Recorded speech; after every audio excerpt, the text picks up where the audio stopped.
Look, guys, I personally, as Decent Q, I have nothing against put South African first as a statement.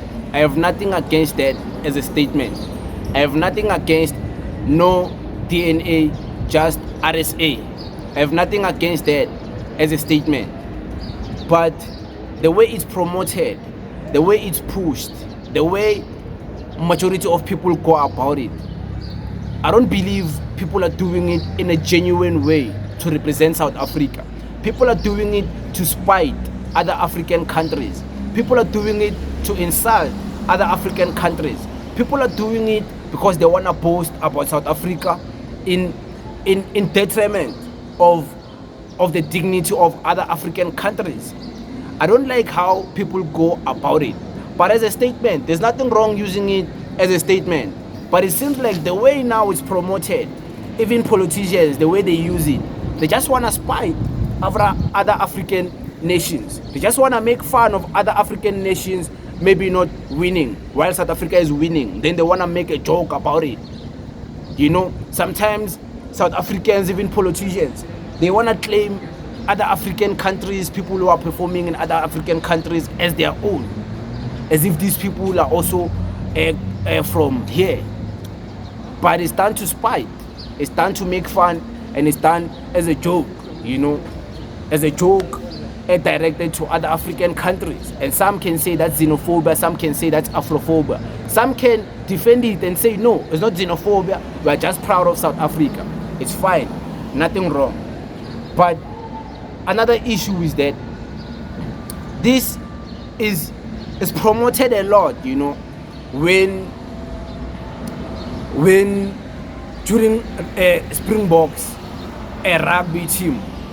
But you never see this during South Africa playing the Bafana Bafana. It's promoted a lot, you know, when it's always South Africa against other African countries. But you never see them uploading Taylor and say just RSA, just not DNA, just RSA. When Taylor gave a speech and saying that her award, the one she won, it was a representation of Africa has a lot of music and this is a win for Africa, not just South Africa. That thing, no DNA, just RSA, never trended. It never trends when it's done by people who push the narrative of Africa, who push the narrative of protecting Africa, but they're still South Africans. It never trends. It always trends when South Africans are against other African brothers and sisters. And then you ask yourself, is this genuine, or this is now being politicized, you know, to instigate xenophobia and Afrophobia and hatred towards black people? And if you think this is just done by black politicians, the popular ones, you know, the green team, Laba Koga Green, not the darker green, not the Zulu, not the MK party, the other light green, those guys, both of them, it's usually them who politicize this. And you ask yourself, are these people doing it individually, or they are sponsored to instigate this type of behaviors? Are these people sponsored to push a certain narrative to divide black African people, to make black African people hate themselves? Is this a sponsored view by Western agendas or other people outside forces who don't want to see black people or African people unite? Are these sponsored views?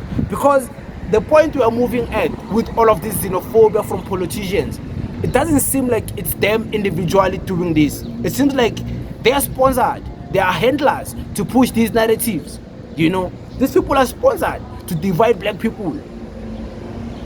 But hey, it's just my thoughts. It's just a young man thinking out loud. I don't know what I'm talking about, so don't take me serious. Thank you very much.